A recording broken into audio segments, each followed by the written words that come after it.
आपको कैसा लगेगा कि आपने अपनी गाड़ी खरीदने के लिए या प्रॉपर्टी खरीदने के लिए उसकी पूरी पेमेंट भी कर दी है, लेकिन ना गाड़ी आपके नाम पर ट्रांसफर हो रही है, ना प्रॉपर्टी आपको मिल रही है और ना ही पैसे वापस मिल रहे हैं। इस बजट में एक ऐसी शिक शामिल कर दी गई है कि अगर आप वो पूरा नहीं करेंगे तो आपके नाम पे ना गाड़ी ट्रांसफर हो सकेगी, ना ही प्रॉपर्टी ट्रांसफर हो सकेगी। फाइलर और नॉन फाइलर की कैटेगरी इस बजट में खत्म कर दी गई है। गवर्नमेंट ने कैटेगोरिकली कह दिया है कि अब ना कोई फाइलर है ना कोई नॉन फाइलर है। अब सिर्फ और सिर्फ एक चीज देखी जाएगी जो मैं आगे चल के आपको इस वीडियो में बताऊंगा। आखिर ये कौन सी शिक है जिसकी वजह से लोगों को पैसे देने के बावजूद भी ना प्रॉपर्टी मिलेगी ना ही गाड़ी मिलेगी। ये सारी वीडियो आप ध्यान से देखिएगा क्योंकि ये ना हो कि आपको पछताना पड़े। और फिर इस वीडियो के एंड में मैं आपको ये बात भी बताऊंगा कि इससे बचने का क्या चीजें कार है और आपको कौन सी चीज जो है वो अपने माइंड में रख के जो है वो मामला को आगे लेके चलना पड़ेगा। अदरवाइज आपके लिए बहुत ज्यादा प्रॉब्लम हो जाएगी। अपनी वीडियो शुरू करने से पहले मैं आपसे रिक्वेस्ट करूंगा, मेरे फेसबुक पेज को लाइक करें, यूट्यूब चैनल को सब्सक्राइब करें।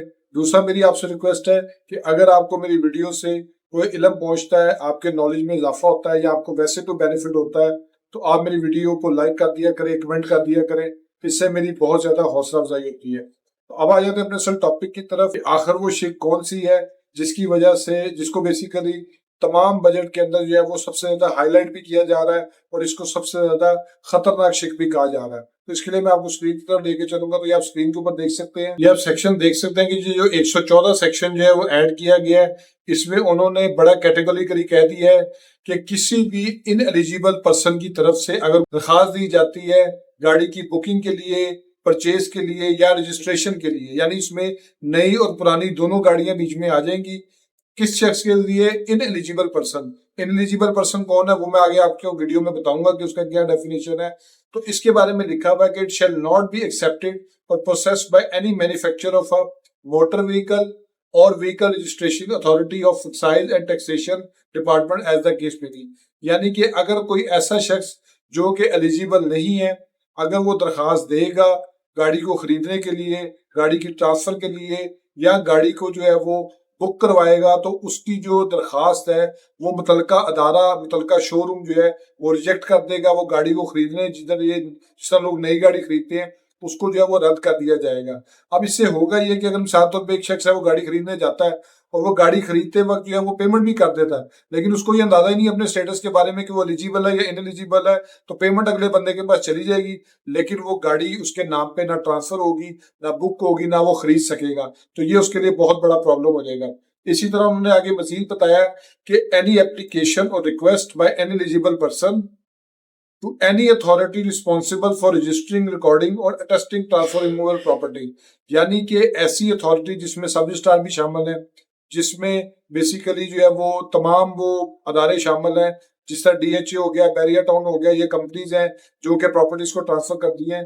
वो भी किसी इन एलिजिबल पर्सन की जो है ना कोई एप्लीकेशन और रिक्वेस्ट जो है वो एक्सेप्ट नहीं करेंगी उस वैल्यू से ज्यादा जो कि एफबीआर जो है वो बताएगा एग्रीगेट होगी टैक्स ईयर का। यानी कि इसी तरह अगर कोई शख्स जो है वो अपनी प्रॉपर्टी भी ट्रांसफर करवाने जाएगा तो उसकी वैल्यू का तयन जो है वो बेसिकली एफबीआर करेगा और एफबीआर जो है वो एग्रीगेट वैल्यू को देखते हुए एक टैक्स ईयर में उसको नोटिफाई करेगा कि जी इससे ज्यादा जो है वो फलां शख्स जो है वो प्रॉपर्टी नहीं वैल्यू उसके नाम पे ट्रांसफर होगी और फलां शख्स जो है वो अगर उसकी इतनी वेल्थ है तो इतनी प्रॉपर्टी जो है वो अपने नाम पे ट्रांसफर कर सकता है।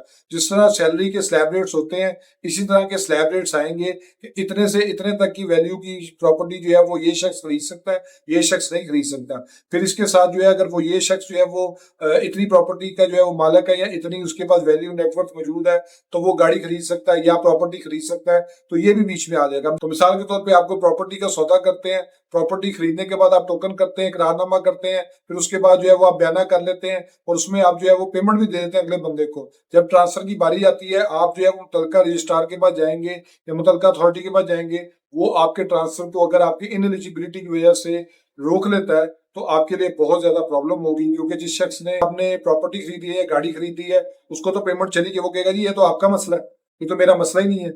ये तो आप एलिजिबल है, मैं तो आपको ट्रांसफर दे रहा हूँ, आप ट्रांसफर कराएं अपने नाम पे, मेरी तरफ से कोई रुकावट नहीं, आपको पैसे वापस नहीं मिलेंगे। और जब वो ट्रांसफर नहीं हो सकती, वो गाड़ी की पोजेशन भी ले लेता अगर, तो उसको ट्रांसफर नहीं करा सकता।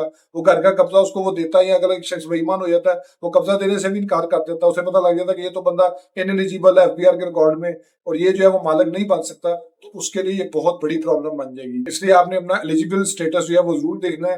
पिछली वीडियो में मैंने बताया था, तो आप उसका लिंक आप देख सकते हैं स्क्रीन के ऊपर।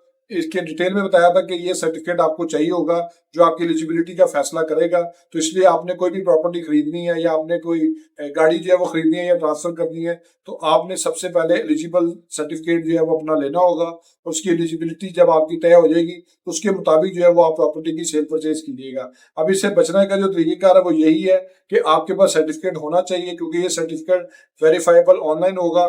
आपको एफबीआर की वेबसाइट पे जाके उसका नंबर डाल के वो आप चेक कर सकेंगे, और जिसका ये होगा वो इजीली जो है वो उसको ट्रांसफर करवा सकेगा। अदरवाइज दूसरा शख्स जो है वो अपने नाम पे ट्रांसफर नहीं करवा सकेगा। होप्स आपको ये वीडियो पसंद आई होगी। मेरे फेसबुक पेज को लाइक करें, यूट्यूब चैनल सब्सक्राइब करें, ताकि लीगल टॉपिक्स रिलेटेड इस तरह एडवाइस मैं आपसे शेयर करता हूँ। Thank you for watching.